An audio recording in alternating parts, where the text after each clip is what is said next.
Ma fille Isabelle a 24 ans et elle s'est fiancée à un certain Braxton l'année dernière. J'étais tellement heureuse pour elle. Elle semblait ravie et je me suis dit, enfin, quelque chose de bien se passe dans notre famille après tous les drames du divorce et tout. Pour rappel, j'ai divorcé de la mère d'Isabelle, Peyton, il y a environ 8 ans. C'était un vrai désastre, car Peyton avait une liaison avec un certain Maxwell, qu'elle a fini par épouser. Isabelle m'en a voulu très longtemps. Peyton l'a convaincue que j'étais celle qui avait ruiné la famille, que j'étais autoritaire, et toutes ces absurdités qui n'étaient pas vraies. Mais bon, les enfants croient ce qu'ils veulent croire. Je pensais qu'elle finirait par changer d'avis, et c'est ce qui s'est passé, en quelque sorte.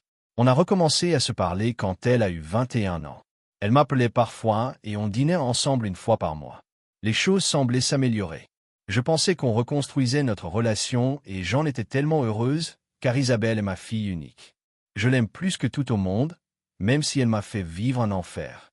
Alors, quand elle s'est fiancée, je lui ai dit que je voulais payer le mariage, parce que c'est ce que font les pères, non? Elle s'est illuminée. Je me souviens encore de son visage quand je l'ai dit. Papa, tu es sérieux? A-t-elle demandé, les yeux écarquillés. Bien sûr que je suis sérieux. Je lui ai dit tout ce que tu veux. Je veux que ce jour soit parfait pour toi.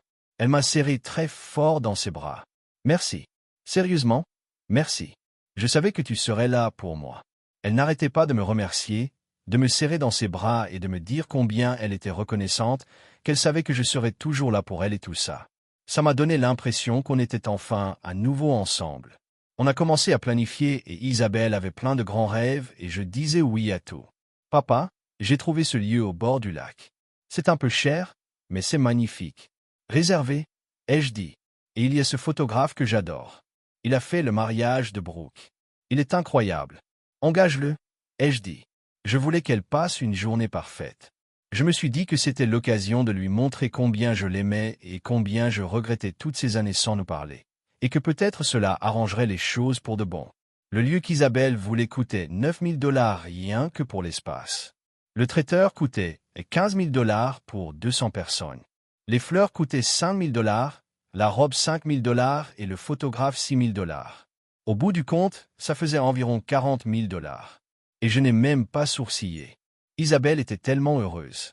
Elle n'arrêtait pas de m'envoyer des photos du lieu, des compositions florales, des exemples de décoration de table.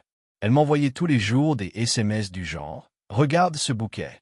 Il est parfait, non? Oh, papa, cette robe me fait me sentir comme une reine. J'ai hâte que tu la vois. » Elle m'a dit que ce serait plus simple si je m'occupais de tout l'argent, puisque les fournisseurs exigeaient des acomptes, puis le paiement final. Franchement, papa, tu es meilleur pour ce genre de choses. Je m'occuperai de la planification et de la coordination, et tu seras le directeur financier. Un jour, elle a ri.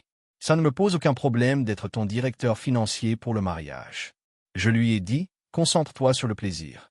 Et je le pensais vraiment. Je voulais juste qu'elle profite du processus et qu'elle ne se soucie pas des finances. Tout s'est bien passé pendant des mois. Isabelle et moi, on parlait plus que depuis des années. Elle me faisait participer aux décisions, me demandait mon avis sur les couleurs, la musique, le plan de table, des choses dont je n'aurais jamais pensé qu'elle se soucierait de mon avis. Et j'avais l'impression qu'on se retrouvait vraiment connectés. Je raccrochais après un appel et je restais assise là, souriante. J'étais si fière de la femme qu'elle était devenue. Fort, intelligent, concentré. J'étais tellement excité de l'accompagner jusqu'à l'hôtel pour danser avec elle à la réception, histoire de vivre ce moment père-fille parfait dont je rêvais depuis des années et que je pensais ne jamais vivre.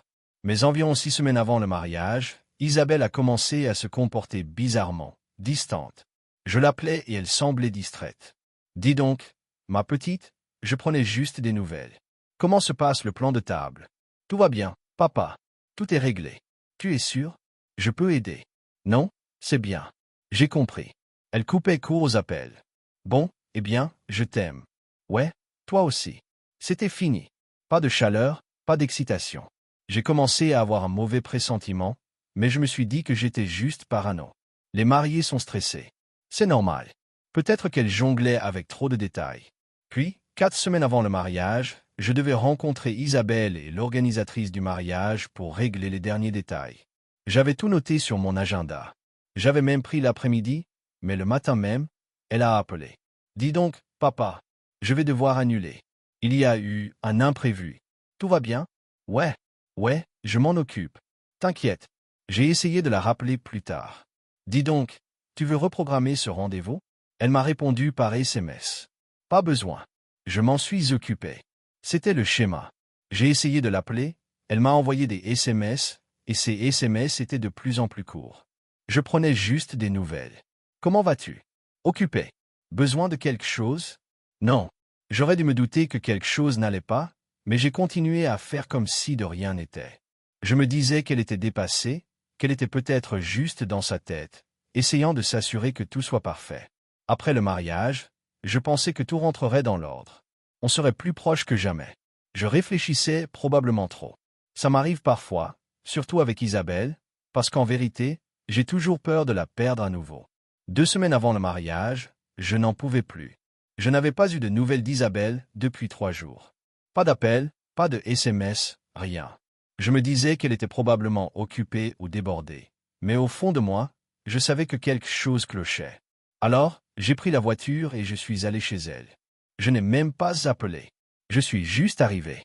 Quand j'ai frappé à la porte, Braxton a ouvert. On aurait dit qu'il venait de voir un fantôme. Nerveux, agité, le regard perdu dans tous les sens sauf dans le mien. Dis donc, Braxton, Isabelle est là? Ai-je demandé. Il a remué, maladroitement. Oh, elle ne se sent pas bien. Elle ne voit personne pour l'instant. Je l'ai regardé fixement. Je savais qu'il mentait. Je le voyais sur son visage. Sérieux? Elle ne peut pas venir ouvrir avant 2 minutes. Je suis désolé. Elle a juste besoin d'espace. J'avais envie de le bousculer. Je voulais exiger de voir ma fille, mais je ne voulais pas faire de scène. Pas dehors. Pas comme ça. Alors, j'ai hoché la tête lentement, je me suis retourné et je suis retourné à ma voiture. J'ai rappelé Isabelle dès que je suis rentré. Pas de réponse. Je lui ai envoyé un SMS. Rien. Le lendemain, elle m'a finalement rappelé. J'ai décroché avant même la fin de la première sonnerie. Isabelle. Dis donc, papa, dit-elle d'une voix neutre. Froide. Formelle. Je me suis figé. Quelque chose n'allait pas. Tu vas bien? Que se passe-t-il? J'ai besoin de te dire quelque chose. Mon estomac s'est noué. Je sentais mon cœur battre la chamade. Bon, je t'écoute. Elle prit une grande inspiration. Braxton et moi avons discuté et avons décidé de faire un mariage plus intime. Juste la famille et les amis proches. J'ai essayé de garder une voix calme. D'accord, c'est bon. On peut ajuster la liste des invités. Ce n'est pas grave. Il y a eu un silence. Puis elle a dit, non, je ne pense pas que tu comprennes. Elle est restée silencieuse un instant, puis a continué. Nous avons décidé que, comme maman et Maxwell sont plus présents dans ma vie ces derniers temps, et que Maxwell a été comme un père pour moi ces 8 dernières années, il serait préférable qu'il m'accompagne à l'hôtel plutôt que toi. J'avais l'impression d'avoir perdu le souffle. Je suis restée assise là, le téléphone à la main, sans dire un mot, essayant de digérer ce que je venais d'entendre. J'ai finalement réussi à dire « J'apprécie tout ce que tu as fait financièrement, papa ». A-t-elle dit, la voix encore raide et répétée. Mais Braxton et moi voulons vraiment que le jour de notre mariage soit consacré à la famille qui a été là pour nous, qui nous a soutenus. Et puis elle a dit, Maxwell a été plus. Tu es un père pour moi plus que tu ne l'as jamais été. Ce serait plus important si c'était lui qui me donnait. J'ai perdu la boule. Je ne vais pas mentir. J'ai complètement perdu la boule. De quoi parles-tu, Isabelle? J'ai crié. Je suis ton père. J'ai payé tout ce mariage. Tu ne me remplaces pas par celui qui a brisé notre famille. Elle n'a pas reculé. Elle a riposté. L'argent ne fait pas de toi un père, papa. Tu m'as abandonné quand j'avais le plus besoin de toi. T'as abandonné? Tu te moques de moi? Ta mère t'a empoisonné contre moi, et tu as cru chaque mot qu'elle disait. On se criait dessus à ce moment-là. Des années de colère et de douleur déferlaient d'un coup. Tu crois que faire des chèques rattrape le fait d'avoir tout raté? Elle a crié. J'ai tout raté. J'ai tout raté. Isabelle, j'ai essayé. Non, tu n'as pas raté ma remise de diplôme. Tu as raté mes anniversaires. Et j'ai essayé de lui expliquer encore et encore que ce n'était pas comme si je ne voulais pas être là. Que sa mère, Peyton ne voulait pas que j'y aille. Chaque fois que j'essayais d'être là, Peyton trouvait un moyen de me bloquer, de me compliquer la tâche, de déformer les choses pour que je passe pour le méchant. Mais Isabelle ne voulait rien entendre. Elle n'arrêtait pas de me couper la parole en disant que ce n'était que des excuses. Si tu voulais vraiment être là, Tu aurais trouvé un moyen. Elle m'a dit, Isabelle, ce n'est pas juste. Tu ne sais pas ce que c'était. Je lui ai dit, j'ai essayé. J'ai toujours essayé. Ta mère, je ne veux pas entendre parler de maman. Elle a craqué. Tu la blâmes toujours. Tu n'assumes jamais tes responsabilités. C'était comme si tout ce que je disais empirait les choses. Plus j'essayais de me défendre, plus elle était en colère. Tu ne penses qu'à toi? A-t-elle crié. Tu crois que tu peux débarquer maintenant et me balancer de l'argent et que ça fait de toi un père? Ce n'est pas ce que je fais. Je pensais qu'on se reconstruisait. Isabelle, je pensais que ça avait un sens pour toi. Mais elle n'a pas arrêté. Elle a continué. Comme si chaque mot était destiné à blesser plus profondément que le précédent. J'en ai marre de faire semblant qu'on est en couple juste parce que tu fais des chèques. Elle a dit que celui-là avait été dur. Vraiment dur parce que je croyais qu'on se reconnectait. Pour la première fois depuis des années, j'ai cru faire partie de sa vie. Je pensais qu'elle me voulait dans sa vie. Puis elle l'a dit. Tu n'es qu'un chéquier. Tu n'as jamais été que ça. Et puis, comme si c'était déjà décidé et que rien de ce que je disais n'avait d'importance. Elle a dit, j'ai pris ma décision. Maxwell m'accompagne à l'hôtel. Si ça ne te plaît pas, ne viens pas au mariage. J'ai senti ma gorge se serrer. Ma poitrine était serrée. Je n'en croyais pas mes oreilles. D'accord, ai-je rétorqué. Peut-être que non. Tant mieux, a-t-elle dit. Je ne veux pas de toi là de toute façon. Puis elle a raccroché.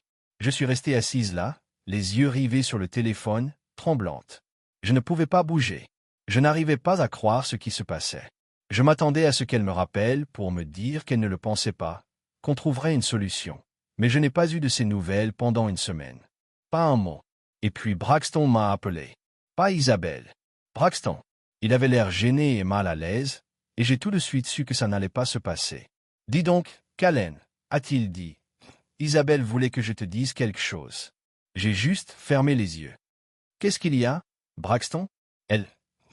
Elle a décidé que tu n'étais pas invité au mariage.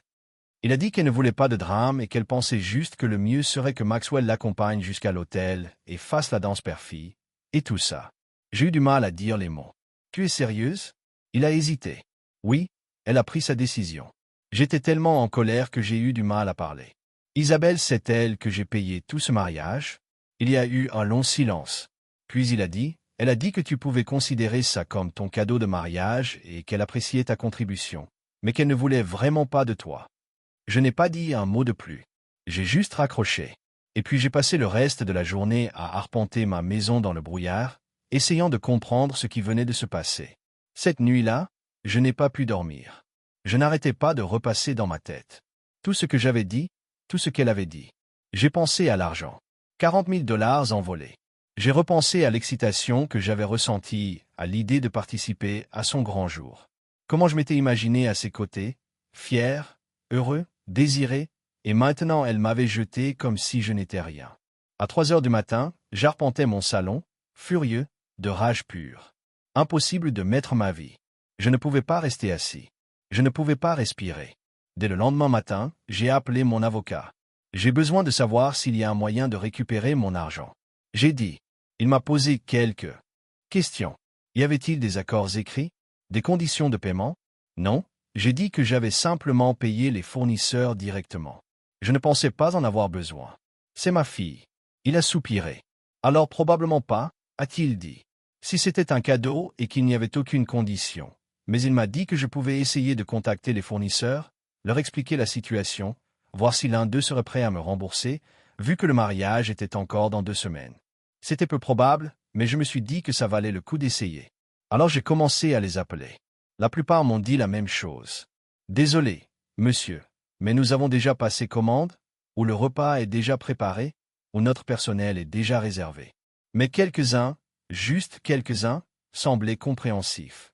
Ils ont dit qu'ils pourraient peut-être trouver une solution selon l'avancement des travaux. Et pendant que je passais ces appels, j'ai commencé à me dire que je n'étais peut-être pas obligé de rester là à subir les conneries d'Isabelle. Peut-être que je pouvais faire quelque chose. Peut-être que je n'étais pas obligé de la laisser. Braxton et Maxwell me marchaient dessus et faire comme si je n'avais aucune importance. Chaque fois que je repensais à sa voix lors de cet appel, froide, formelle, me traitant de chéquier, j'étais encore plus énervé. Chaque fois que je me souvenais qu'elle disait que Maxwell avait été plus un père pour elle que moi, c'était comme un couteau qui s'enfonçait plus profondément. Elle allait juste prendre mes 40 000 dollars et me virer comme si je n'étais rien. Non, j'ai décidé que je n'allais pas la laisser s'en tirer comme ça. Alors j'ai recommencé à appeler les prestataires. Cette fois, pas pour demander un remboursement. Cette fois, je leur ai dit que je voulais tout annuler. La plupart ont paniqué. « Monsieur, le mariage est dans 10 jours. »« Oui, je sais, » ai-je dit. « Mais c'est moi qui ai payé. Les contrats sont à mon nom. Je les reçus. Je veux que tout soit annulé. » Le lieu était le plus pénible. Ils m'ont dit qu'ils avaient déjà engagé leur personnel et qu'ils ne pouvaient pas tout annuler. J'ai dit, « Si vous n'annulez pas, je vous poursuivrai en justice et je laisserai de mauvais avis sur toutes les plateformes existantes. Vous perdrez plus de clients que ce que ça vaut. » Ils ont résisté à un moment, mais ont fini par céder. Ils ont gardé la moitié de mon acompte, 12 500 dollars, mais je m'en fichais. « D'accord, » ai-je dit. « Peu importe. Annulé. » Le traiteur s'est montré étonnamment compréhensif. Le type m'a dit qu'il n'avait pas encore commandé, donc il pouvait annuler sans pénalité. Il a dit, « Écoutez, j'ai déjà vu des trucs comme ça. Un drame familial. C'est compliqué. Je suis désolé que vous traversiez ça. » Merci. J'ai dit, « Annulez tout ça. » L'étage m'a dit qu'ils avaient déjà commencé à préparer certains arrangements et qu'ils devraient garder l'acompte, mais qu'ils pouvaient annuler le reste. Même chose pour le photographe. Il garderait l'acompte, mais il ne viendrait pas. Et à la fin de la semaine, j'avais tout annulé. Tout. Et oui, j'ai perdu environ 8 000 dollars d'acompte au final. Mais je m'en fichais. J'étais trop en colère pour m'en soucier. Je n'ai même pas ressenti la perte. Je voulais juste qu'Isabelle le ressente, qu'elle souffre de ce qu'elle m'avait dit, de ce qu'elle faisait. Je ne lui ai pas dit ce que j'avais fait. Je ne l'ai pas prévenue. Je voulais qu'elle l'apprenne le jour de son mariage. Et je sais, croyez-moi, je sais que ça a l'air cruel, mais sur le moment, je m'en fichais. J'étais tellement blessé, tellement en colère que je voulais qu'elle ressente ne serait-ce qu'une fraction de ce qu'elle m'avait fait subir. Je voulais qu'elle comprenne que les actes ont des conséquences, qu'on ne peut pas traiter quelqu'un comme de la merde, lui prendre son argent, le dépouiller de sa dignité et s'attendre à ce qu'il continue à se présenter avec le sourire et un chéquier. La semaine précédant le mariage a été une véritable torture. Je restais éveillé la nuit, les yeux rivés au plafond, me demandant si j'étais allé trop loin. Aurais-je dû appeler Isabelle, lui dire ce que j'avais fait? Aurais-je dû essayer de réparer? Étais-je en train de commettre une grave erreur?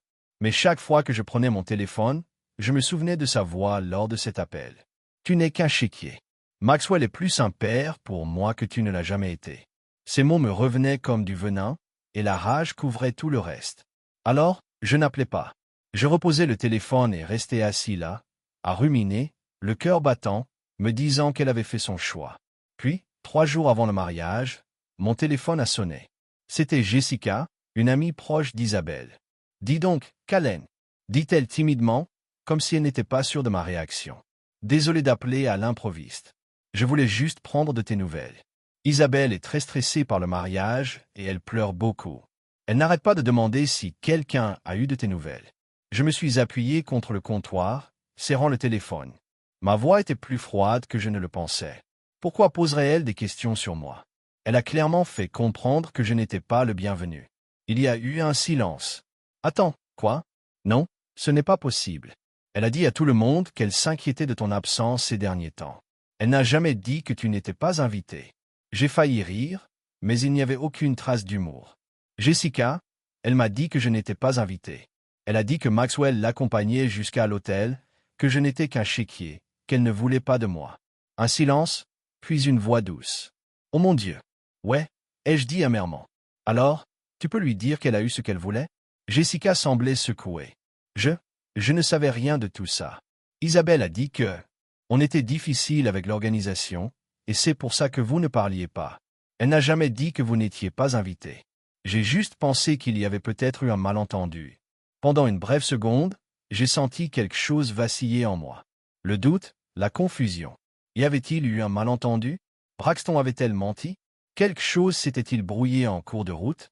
Mais je me suis souvenu exactement de ce qu'Isabelle avait dit. Je me souvenais du ton de sa voix, de la façon dont elle m'avait interrompu, de la façon dont elle avait dit que Maxwell était plus un père, de la façon dont elle avait raccroché comme si je n'avais aucune importance. Il n'y avait pas de malentendu. Isabelle avait fait son choix. Et maintenant, elle allait devoir vivre avec. La veille du mariage, J'étais complètement effondré. Je ne pouvais pas rester en place. Je n'arrêtais pas de faire les 100 pas dans la maison, vérifiant mon téléphone toutes les 2 ou 3 minutes. Espérant, peut-être même m'attendant à ce qu'Isabelle appelle. J'avais l'estomac noué. Je n'arrêtais pas de réfléchir. Devais-je aller sur place et leur dire de tout remettre en état? Devais-je appeler Je voulais juste essayer de défaire ce que j'avais fait. Mais la réponse était toujours la même. Je n'avais pas l'argent pour tout payer à nouveau. Même si j'avais voulu réparer, je n'en aurais pas les moyens. Et puis, j'étais encore tellement en colère. Je n'arrivais même plus à réfléchir. Chaque fois que je repensais à ce qu'Isabelle m'avait dit, à propos de mon rôle de simple chéquier, à propos de Maxwell plus père, tout revenait en mémoire et je me disais qu'elle méritait ça. Elle m'avait traité comme un moins que rien, et maintenant, elle allait voir ce que ça lui coûtait. Ce soir-là, j'ai reçu un appel du propriétaire de la salle. Je me souviens avoir regardé le numéro et avoir senti une lourde appréhension m'envahir la poitrine. « Salut, Ken », a-t-il dit en essayant de garder un ton neutre, mais j'entendais la confusion dans sa voix. Je voulais juste vérifier que le mariage était bien annulé. On a reçu des appels de membres du cortège nuptial qui demandaient les horaires d'installation et les créneaux d'arrivée. Et honnêtement, tout ça était un peu confus. J'ai fermé les yeux et pris une photo. Respire profondément. Oui, dis-je sèchement. Tout est annulé. Je te l'ai déjà dit, mais tu devrais peut-être contacter Isabelle directement. On dirait qu'elle ne sait pas. Il soupira. D'accord, on fera comme ça. 1 heure plus tard, mon téléphone s'est mis à sonner. C'était elle. Isabelle. Je suis resté un long moment à fixer l'écran, le pouce sur le bouton « Refuser », mais je ne sais pas pourquoi j'ai décroché. Elle pleurait, hurlait à la seconde où j'ai répondu. « Que as-tu fait » hurla-t-elle. « Pourquoi as-tu tout annulé ?» Je n'ai pas élevé la voix. Je suis resté calme. Parce que j'ai dit que, n'étant pas invité au mariage, je ne voyais aucune raison de continuer à payer. Elle s'est mise à sangloter. « De quoi parles-tu » ? Il y a eu un malentendu. Bien sûr que tu étais invité. J'avais besoin de toi, papa. J'ai secoué la tête, même si elle ne pouvait pas me voir. Tu as dit que Maxwell te conduirait à l'hôtel. Isabelle, ce n'était qu'une idée. Nous n'avions pas encore pris de décision définitive. Braxton m'a appelé. Il a dit que je n'étais pas invité, que Maxwell prenait tous les rôles de père. Ce n'est pas ce que je lui ai dit. Elle a pleuré. Il a du mal à comprendre. Je n'ai jamais dit que tu ne pouvais pas venir. On s'est disputé pendant plus d'1 heure. Elle n'arrêtait pas de pleurer. Elle essayait sans cesse de trouver une explication. Elle me suppliait d'appeler les vendeurs et de tout arranger. « S'il te plaît, papa. » Elle sanglotait. « Je suis désolé. Je t'aime. J'ai besoin de toi, à mon mariage. S'il te plaît, aide-moi à arranger ça. » Et je voulais la croire. Mon Dieu, j'y croyais. Je voulais croire que tout cela était une erreur. Qu'elle m'aimait vraiment. Qu'elle n'avait pas pensé à ces horribles choses qu'elle avait dites. Mais au fond, je savais ce que c'était. Elle paniquait. Elle n'appelait pas parce que je lui manquais. Elle m'appelait parce que tout s'écroulait et elle voulait que je nettoie. Je ne peux pas arranger ça, Isabelle, ai-je dit enfin. C'est trop tard. Et peut-être que tu apprendras quelque chose de tout ça. Peut-être que tu apprendras à ne pas traiter les gens comme des ordures. C'est laquelle a craqué. Tu es égoïste. Elle a hurlé. Tu es cruel. Tu gâches le plus beau jour de ma vie. Je n'ai pas crié en retour. J'ai juste dit, tu as tout gâché toi-même, Isabelle. Quand tu as décidé que je n'étais pas assez bien pour être ton père. Et j'ai raccroché. Elle a rappelé encore et encore. Je n'ai pas répondu 20 fois cette nuit-là, peut-être plus. Elle a laissé message sur message, pleurant, suppliant, disant qu'elle ferait n'importe quoi, qu'elle était désolée, qu'elle m'aimait. Mais j'étais encore si blessé, si en colère que je les ai tous supprimés sans les écouter en entier. Le lendemain matin, le jour du mariage, je me suis réveillé avec une nausée. Ce n'était pas à cause d'un aliment. C'était cette nausée lancinante et nauséeuse qui vient du doute. Je me suis assise au bord du lit, les mains sur les genoux, et pendant un instant, je me suis demandé si j'avais commis une terrible erreur. Peut-être avais-je réagi de manière excessive. J'aurais peut-être dû la rappeler. J'aurais peut-être dû écouter au moins un de ces messages vocaux qu'elle m'avait laissés la nuit dernière. Mais ensuite, je me suis souvenu. Je me suis souvenu qu'elle disait que je n'étais qu'un chéquier. Que Maxwell, le nouveau mari de sa mère, était plutôt un père. J'étais plus proche d'elle que je ne l'avais jamais été. Comme tout ce que j'avais fait pour elle, chaque ramassage tardif, chaque facture d'école, chaque anniversaire, chaque fois que je la faisais passer en premier, rien de tout cela n'avait d'importance. Tout s'est envolé en un éclair parce qu'elle avait quelqu'un de plus nouveau, de plus brillant, de plus commode. Et la colère est revenue comme un déclic. J'ai serré les poings et me suis dit, non, je n'ai pas fait d'erreur. J'ai fait exactement ce que je devais faire. Vers midi, ma curiosité a commencé. Je voulais savoir ce qui se passait sur place. Je ne sais même pas pourquoi. Peut-être avais-je besoin de voir ça de mes propres yeux. Peut-être avais-je besoin de confirmation que je n'étais pas fou. Alors j'ai appelé le propriétaire de la salle. « Salut, c'est Ken. J'ai réservé la salle pour le mariage du 25. »« Oh, oui. Salut Ken, dit-il d'un ton prudent. Je me demandais si vous aviez des caméras de sécurité sur place. » Il y eut un silence. « Oui, nous en avons. C'est une question un peu étrange, cependant. Oui, je sais. Écoutez, c'est juste que c'est moi qui ai réservé la salle et je sais que les choses se sont compliquées, mais je me demandais s'il y avait un moyen pour vous de me donner accès à une retransmission en direct juste pour aujourd'hui. » Il hésita. « Bon, techniquement, vous êtes toujours le client initial enregistré. Et comme Isabelle a réglé le solde hier, nous avons gardé la date réservée à son nom. Mais oui, je peux organiser quelque chose. Sache juste que ce n'est pas vraiment la politique habituelle. »« Je comprends, » dis-je. « C'est juste important pour moi. » Environ 15 minutes plus tard, j'étais assis dans mon salon, une fenêtre de navigateur ouverte sur mon ordinateur portable, à regarder une retransmission tremblante de la salle du mariage. Vide, complètement vide. Pas de table, pas de décoration, pas de personnel, et le mariage était censé commencer dans 1 heure. C'était surréaliste, horrible, et c'était à la fois satisfaisant et satisfaisant. Comme assister à un drame au ralenti dont je savais être responsable, mais dont je ne pouvais me détacher. Vers 22 heures, les invités ont commencé à arriver. J'ai vu des petits groupes arriver, tous en costume et robe, déambulant dans la cour, l'air perplexe. Ils jetaient des coups d'œil autour d'eux, vérifiaient leur téléphone, chuchotaient entre eux. Pas de fleurs, pas de musique, aucun signe de mariage. J'ai vu une femme en robe bleu marine se tourner vers un homme plus âgé à côté d'elle. Elle a regardé autour d'elle, perplexe. « On est au bon endroit ?» a-t-elle demandé. Il a consulté son téléphone. Oui, c'est indiqué, lieu du mariage, 13 heures. Les gens ont commencé à se regrouper en murmurant. On voyait bien que la confusion se transformait en inquiétude. Et moi, j'étais assise là, à regarder, ressentant un étrange mélange d'émotions. Culpabilité, tristesse, satisfaction. Puis, vers 13h30, elle est arrivée. Isabelle, elle est sortie d'une voiture vêtue de sa robe de mariée, la soulevant du sol et traversant le parking à toute vitesse. Elle était magnifique et affolée. Ses yeux étaient écarquillés, sa bouche frémissait à toute vitesse tandis qu'elle agitait les bras et commençait à parler.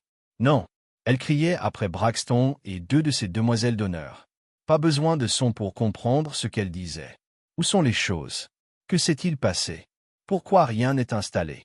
Elle avait l'air de tenir le coup. Et une partie de moi, me sentait mal pour elle. La regarder courir partout, pointer du doigt la cour vide, parler à toute vitesse, le visage crispé par la panique. C'était dur. C'était toujours ma fille, la petite fille à qui j'avais appris à faire du vélo. Celle que j'avais emmenée voir la petite sirène sur glace parce qu'elle me suppliait depuis des semaines. Mais surtout, je me sentais justifié, car c'est ce qui arrive quand on traite son père comme de la merde. J'étais assis sur mon canapé, les yeux rivés sur l'écran, observant le chaos se dérouler en temps réel comme une étrange émission de télé-réalité que je ne pouvais pas quitter. Même si c'était moi qui avais débranché, Isabelle courait dans la salle, téléphone sur la main. Oreille, parlant au personnel, gesticulant sans cesse. Je n'entendais rien, bien sûr, mais je comprenais parfaitement ce qui se passait. Elle se démenait, désespérée, essayant probablement de joindre le fleuriste, le traiteur, le DJ, quiconque elle pouvait joindre au téléphone, mais rien ne pouvait la sauver. On ne peut pas ressusciter un mariage à 40 000 $ le jour J. Les prestataires ne restent pas les bras croisés à attendre que quelqu'un change d'avis. Ils ont d'autres clients, d'autres engagements. Tout avait été annulé. Impossible de revenir. Les invités continuaient d'affluer. Des dizaines d'entre eux, tous sur leurs 31, costumes, robes, talons, les enfants en petites chemises et cravates à pinces, s'attendant à une fête. Au lieu de cela, ils furent accueillis avec confusion. Et Isabelle dans sa robe de mariée, l'air en train de s'effondrer. Je la voyais parler à ses demoiselles d'honneur, faire les 100 pas, désignant l'entrée comme si elle espérait encore que quelqu'un se garait sur le parking et sauverait la situation. L'une des demoiselles d'honneur semblait essayer pour la calmer, une main sur son épaule. Mais Isabelle s'écarta brusquement et secoua la tête, comme pour dire « Non, c'est impossible ». Les gens se tenaient en petits groupes, mal à l'aise, consultant leur téléphone, murmurant des choses. Certains essayaient visiblement de la réconforter. D'autres semblaient tout simplement mal à l'aise, comme s'ils ne savaient pas s'ils devaient rester ou partir. Quelques-uns abandonnèrent complètement et partirent après peut-être une heure d'attente. Et puis vint le moment qui me frappa le plus, sa robe. Elle n'arrêtait pas de sortir pour téléphoner, pensant peut-être qu'elle pourrait sauver quelque chose si elle parvenait à joindre la bonne personne. Mais le sol était encore boueux à cause de la pluie de la veille. J'ai vu la scène en direct. La lente et rampante destruction de ce tissu blanc immaculé. À 15 heures, la robe d'Isabelle était couverte de boue. L'ourlet était trempé et marron. Et même à la mauvaise qualité de l'image, je pouvais dire qu'elle avait l'air d'avoir été traînée en enfer. À 14 heures, Peyton et Maxwell arrivèrent enfin. Je les vis se précipiter vers elle et elle commença immédiatement à leur parler, affolée, les bras en l'air. Maxwell leva les mains comme pour la calmer, tandis que Peyton semblait faire de son mieux pour digérer la situation. Je me demandais immédiatement si Isabelle leur avait dit s'ils savaient que c'était moi qui avais tout annulé. S'ils étaient là, à croire que c'était Ken. Je me suis penché vers l'écran. Isabelle désigna l'entrée, le parking. Sa voix s'éleva clairement. Peyton sembla dire quelque chose de calme, peut-être pour essayer de la calmer. Maxwell recula et se frotta le visage des deux mains, mais il ne pouvait rien faire. On ne peut pas faire surgir un mariage de nulle part. Pas quand il est déjà réduit en cendres. À 16 heures, la plupart des invités étaient partis. Il n'en restait qu'une poignée. Quelques membres du cortège nuptial, peut-être quelques membres de la famille. Isabelle et Braxton se tenaient ensemble sous la tonnelle, qui n'avait toujours pas été décorée. Isabelle pleurait. Je le voyais à la façon dont ses épaules bougeaient, à la façon dont son visage était tordu. Braxton tendit la main pour la serrer dans ses bras, pour la tenir, mais elle le repoussa. Elle leva les mains en l'air, secouant la tête, sa bouche s'agitant furieusement. C'était comme assister à une crise en temps réel. J'ai continué à regarder pendant une heure. Finalement, tout le monde était parti. La cour était redevenue silencieuse, seuls quelques membres du personnel s'attardaient, ramassant des tasses de café et des programmes par terre, balayant ce qui restait du non-mariage. Et Isabelle était introuvable. Elle était partie. Peut-être à l'hôtel, peut-être chez elle, j'ai éteint la diffusion. Et puis je suis resté assise, seule, dans ma maison silencieuse. Ce soir-là, une fois que tout fut rentré dans l'ordre, que la salle se fut vidée et que j'ai éteint la diffusion, mon téléphone a vibré. C'était un SMS d'Isabelle, une seule ligne. Je ne te le pardonnerai jamais. Je l'ai fixé un moment, le téléphone dans la main, mon pouce sur l'écran, puis j'ai répondu « Bien. Maintenant tu sais ce que ça fait. » J'ai frappé send avant de pouvoir le deviner. C'était la dernière communication que nous avions. 3 semaines. Pas un seul mot depuis. Et honnêtement, je ne m'attends pas à entendre à nouveau de ces nouvelles. Les gens continuent de me demander si je regrette ce que je faisais. Père, là, j'ai avalé votre fierté et a compris les choses plus tard. Je lui ai dit que c'était clairement qu'elle ne voulait pas de moi là-bas. Pas en tant que père, pas comme hôte. Chose que comme un chéquier. Que devais-je faire? Asseyez-vous dans le dos et regardez quelqu'un d'autre prendre ma place. Elle n'a pas eu une bonne réponse. Mon frère a eu une prise différente. Il m'a appelé la nuit après et a dit « Honnêtement, elle a obtenu ce qu'elle méritait. Vous ne traitez pas les gens comme des ordures et vous attendez à ce qu'ils continuent de se présenter pour vous. Peut-être que maintenant elle apprendra à quoi ressemble réellement le respect. Mais au fond, je ne pense pas que je me sens probablement maintenant. Annuler le mariage la veille. » L'un d'eux a dit « Mec, c'est brutal. Peu importe ce qu'elle a fait, c'était son mariage. Tu aurais pu trouver une autre façon. » Mais de quelle façon? Parler n'a pas fonctionné. Elle l'avait décidé. Pour toujours une excuse pour le rendre difficile ou carrément impossible. Légalement, j'avais la garde conjointe, mais Peyton planifierait des choses pendant mes week-ends avec Isabelle et puis dit à Isabelle que j'étais déraisonnable pour lui demander de reprogrammer. Isabelle a commencé à croire que je ne me souciais pas de passer du temps avec elle parce que pton l'empoisonnement contre moi. J'ai essayé tellement de maintenir une relation avec Isabelle au cours de ces 2 dernières années du lycée, mais elle vivait avec Peyton à plein temps, et Peyton a tout contrôlé. Elle m'a fait ressembler au méchant. Finalement, Isabelle a juste cessé de vouloir me voir. Elle avait refusé de venir chez moi le week-end. Quand elle a eu 18 ans, elle a complètement coupé le contact avec moi. Pas d'appel, aucun SMS renvoyé. J'ai essayé pendant des années de tendre la main, mais elle m'a bloqué sur tout, et Peyton ne me donnait aucune information sur où elle était ou comment elle allait. J'ai envoyé des cartes d'anniversaire et des cadeaux de Noël pendant des années, mais je ne savais pas si elle les avait parce qu'elle n'a jamais répondu. C'était comme si j'envoyais des choses dans un trou noir. J'ai commencé à me demander si je devrais peut-être donner en haut, laisser-la vivre sa vie sans moi si c'est ce qu'elle voulait. Puis, quand Isabelle a eu 21 ans, à l'improviste, elle a tendu la main, a dit qu'elle voulait prendre un café et parler. J'étais tellement excité que je pouvais à peine me contenir. Quand nous nous sommes finalement rencontrés, elle s'est excusée de m'avoir coupé. Elle a dit qu'elle avait été en colère et confuse et que Pton lui avait dit beaucoup de choses qui n'étaient pas vraies. Nous avons commencé à reconstruire notre relation lentement, mais c'était vraiment difficile. Il y avait tellement de mal et de méfiance des deux côtés. Pourtant, je pensais que nous faisions des progrès et j'étais reconnaissant d'avoir ma fille dans ma vie, même si les choses n'étaient pas parfaites entre nous. Donc, quand les gens disent que j'ai abandonné Isabelle ou n'étais pas là pour elle, ce n'est pas juste. J'ai essayé tout ce que je pouvais pour rester dans sa vie, mais Peyton l'a rendu impossible. Isabelle croyait aux mensonges de sa mère à mon sujet et a choisi de me couper. Je ne peux pas être blâmé pour cela. Quoi qu'il en soit, depuis que j'ai posté ceci, j'ai reçu quelques appels de personnes qui étaient au mariage. Apparemment, Isabelle a eu une ventilation complète après le départ de tout le monde. Elle a dû aller à l'hôpital parce qu'elle ne pouvait pas arrêter l'hyperventilation et le vomir. La maman de Braxton m'a appelé pour me dire ça. Dit qu'elle pensait que je devrais savoir. Je me sentais mal d'entendre Isabelle était à l'hôpital, mais surtout je me sentais engourdi. Je suis tellement fatigué de me sentir coupable de tout. Je suis fatigué que des gens m'attendent à ce que je répare les choses quand Isabelle a été celle qui a provoqué tout ce gâchis en premier lieu.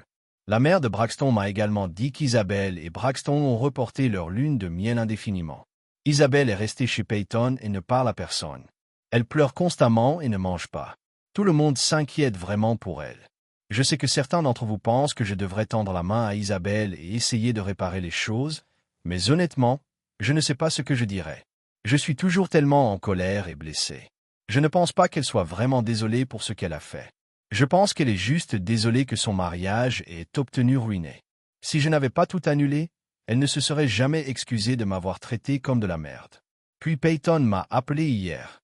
Elle m'a crié pendant environ 10 minutes en disant que je suis un père terrible, que j'ai détruit la vie d'Isabelle, que je suis cruel et vindicatif et toutes ces autres choses. Je la laisse juste crier. Honnêtement, je m'y attendais et je me fiche de ce que Pton pense de moi. Elle a dit qu'Isabelle n'avait jamais dit que je ne pouvais pas venir au mariage, que Braxton avait mal compris la situation et m'a dit la mauvaise chose. Mais je sais que c'est de la merde parce qu'Isabelle et moi avons eu cet énorme combat où elle a dit toutes ces choses horribles sur moi. J'ai dit à Pton si Isabelle voulait réparer les choses, elle pourrait m'appeler elle-même et s'excuser pour de vrai. Non seulement parce que son mariage a été annulé, mais pour toutes les choses cruelles qu'elle m'a dit et pour m'avoir traité comme si je n'étais rien de plus qu'une source d'argent. Mais Peyton a déclaré qu'Isabelle était trop dévastée pour parler à quiconque en ce moment. Honnêtement, je ne sais pas si Isabelle et moi aurons encore une relation, et je commence à penser que c'est peut-être pour le meilleur. Une semaine plus tard, Braxton s'est présenté chez moi à l'improviste. Je n'ai presque pas répondu à la porte. J'ai pensé qu'il venait me crier dessus pour ruiner son mariage. Mais quand je l'ai ouvert, il ressemblait à un enfer absolu. Il n'avait pas dormi depuis des semaines, survivant probablement au café et au stress pur. Il a dit qu'il avait besoin de me parler, qu'il y avait des choses que je ne savais pas sur ce qui s'était passé avant le mariage. J'ai été tenté de claquer la porte sur son visage, mais la curiosité a eu raison de moi. Je l'ai laissé entrer, je l'ai fait du café et j'ai écouté. Braxton m'a dit qu'il avait creusé ce qui s'est réellement passé avant la catastrophe. Il a découvert que Peyton et Maxwell faisaient pression sur Isabelle depuis des mois pour m'exclure du mariage. Isabelle avait été déchirée à ce sujet, confuse et incertaine, ce qui a expliqué pourquoi elle avait agi si étrange et distant avant le jour. Peyton n'arrêtait pas de dire à Isabelle que je l'avais abandonnée quand elle était plus jeune, a déclaré Braxton tranquillement que je ne suis revenu que dans sa vie quand c'était pratique, que j'essayais d'acheter son amour avec de l'argent. On lui a dit que si elle voulait vraiment recommencer, elle devait couper les liens avec vous complètement. Il a poursuivi, Maxwell était celui qui lui a suggéré de la faire marcher dans l'allée au lieu de vous. Peyton a poussé cette idée durement, disant à Isabelle, Maxwell avait été plus un père pour elle pendant son adolescence, donc il est plus significatif s'il la remettait. Je me suis assis là, donc ce n'était pas vraiment le choix d'Isabelle.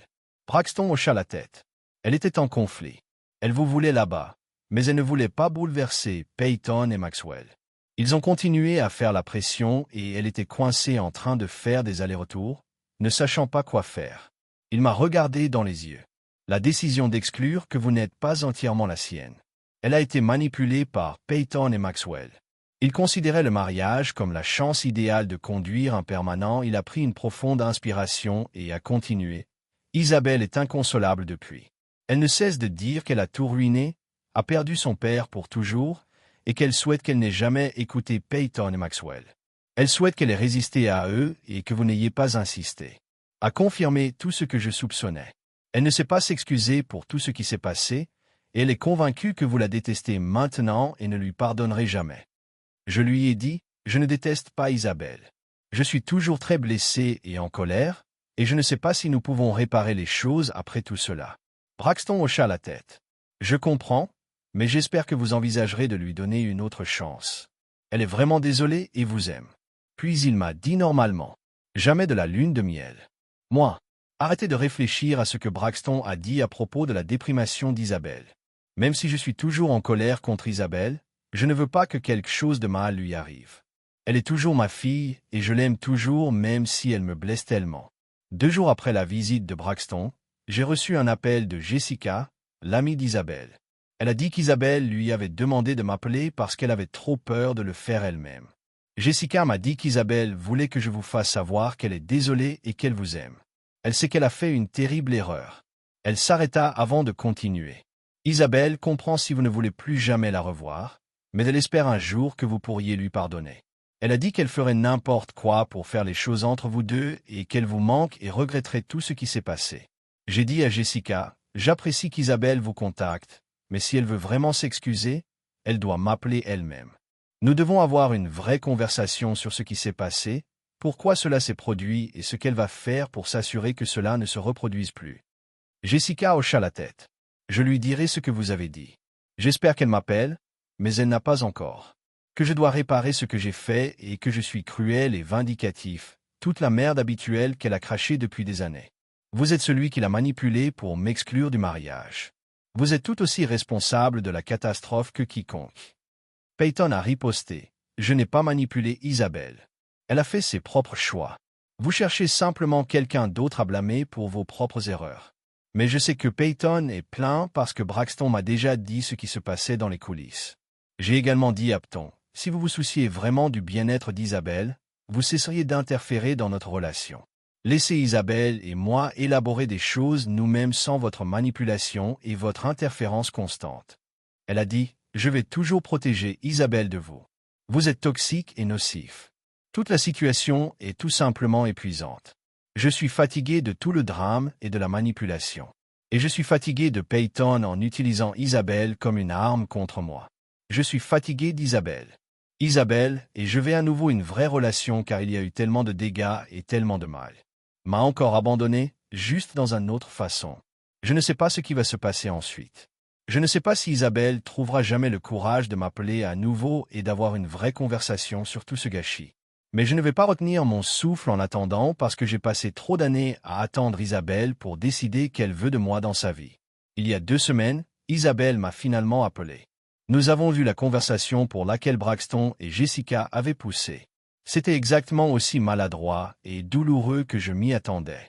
Honnêtement, je ne suis pas sûr que cela ait accompli autre chose que de faire pleurer tous les deux et de nous sentir pire de toute la situation. Elle a commencé par s'excuser, en disant « Papa, je suis vraiment désolé pour tout ce qui s'est passé. Je laisse Peyton et Maxwell me manipuler et j'aurais dû nous défendre. J'aurais dû insister pour que vous fassiez partie du mariage. » Sa voix a craqué alors qu'elle continuait. « Je sais que je vous ai mal blessé et je regrette toutes les choses cruelles que j'ai dites. Tout est devenu incontrôlable parce que j'essayais de garder tout le monde heureux. Je ne savais pas comment gérer la pression de Peyton et Maxwell. J'ai pris de mauvaises décisions parce que j'avais peur et confus. J'ai écouté attentivement la douleur dans sa voix et je pouvais dire qu'elle était vraiment désolée. Elle semblait cassée, portant le poids de tout sur ses épaules. Mais en même temps, j'ai ressenti cette lourdeur en moi. Ses excuses se sont senties trop peu, trop tard. Les dégâts étaient déjà faits, et je n'étais pas sûr de pouvoir lui faire confiance pour ne plus me blesser. J'ai dit à Isabelle que j'avais apprécié ses excuses, mais que j'étais toujours très blessé et en colère. J'ai clairement indiqué qu'il allait prendre du temps pour moi de surmonter ce qu'elle m'avait fait, que je n'étais pas prêt à prétendre que tout allait bien et à revenir à la façon dont les choses étaient auparavant. Quand j'ai dit cela, Isabelle a commencé à pleurer. Elle m'a supplié de lui donner une autre chance, disant qu'elle ferait tout pour faire les choses entre nous. Elle m'a dit à quel point elle m'a manqué, à quel point elle voulait que je revienne dans sa vie et comment elle ne pouvait pas vivre avec la culpabilité de ce qu'elle avait fait. La conversation a duré près de 2 heures. Nous avons tous les deux dit beaucoup de choses et nous avons beaucoup pleuré.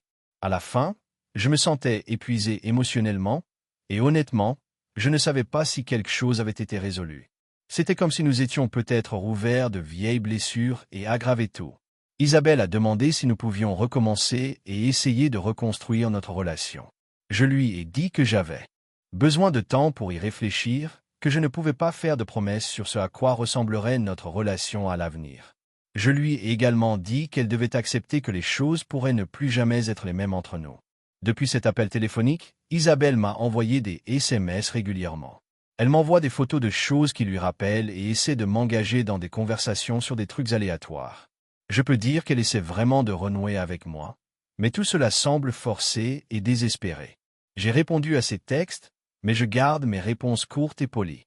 Je n'ai initié aucune conversation parce que je ne sais toujours pas ce que je ressens à propos de tout, et je ne veux pas lui donner un faux espoir si je ne suis pas prêt à lui pardonner pleinement.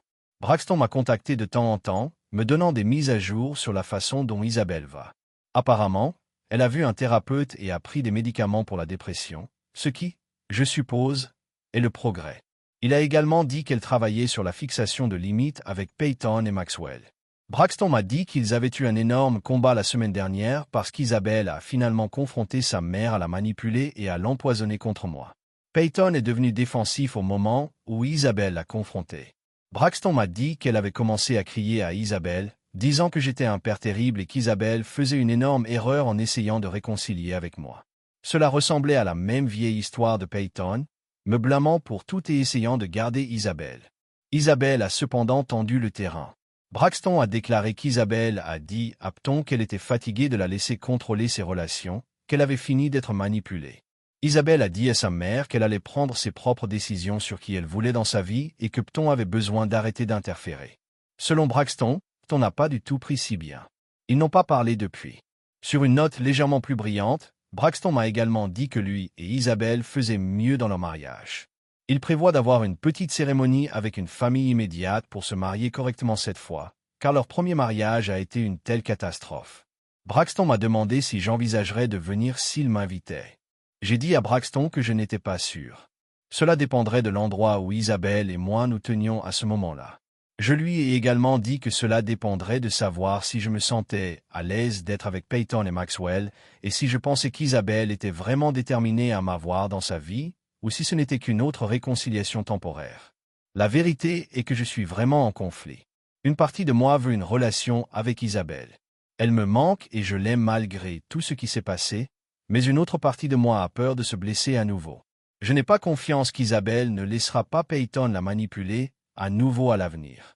Peut-être que cela me rend cynique, mais après toutes les fois où Isabelle m'a fait du mal au fil des ans, après toutes les fois où j'ai obtenu mes espoirs seulement pour qu'elle se retire ou choisisse Peyton sur moi, je suis fatigué de ce cycle. Je ne suis pas sûr de vouloir risquer de recommencer. En ce moment, Isabelle et moi sommes coincés dans ce limbe étrange. Nous parlons, mais ce n'est pas vraiment proche ou confortable. Nous sommes tous les deux attentionnés de ne rien dire qui pourrait bouleverser l'autre, et tout cela semble forcé et contre nature. Je ne sais pas si cela se sentira à nouveau naturel ou confortable. J'ai même vu un thérapeute parce que tout ce drame a vraiment vissé avec ma tête. J'avais besoin de quelqu'un pour parler de tout. Mon thérapeute dit que je dois me concentrer sur ce que je veux pour mon avenir plutôt que sur ce que je souhaite s'être produit dans le passé. Donc, je suppose que c'est là que les choses se trouvent en ce moment. Isabelle et moi parlons, mais ça ne va pas vraiment bien. Et j'ai décidé que je ne lui permettrai plus jamais de me blesser.